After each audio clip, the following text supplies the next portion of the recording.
and welcome to our channel. In this video, I will show you how to delete your purchase history on Shopee. Please watch until the end to understand the tutorial properly. Let's get started. First, open any browser and type your country's name followed by Shopee customer service. For example, I'll type Philippines Shopee customer service and search.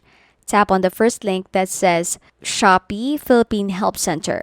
Scroll down and tap on email, select buyer, and then choose general inquiries. Fill in your name and email address. In the description, write, "Please delete my Shopee purchase history." Tap on submit. Alternatively, you can also find the option to call under the email section if you prefer to call and request assistance in deleting your Shopee purchase history. And that's it. That's how you can delete your purchase history on Shopee. If you found this tutorial helpful, please give it a thumbs up and subscribe to our channel for more videos like this.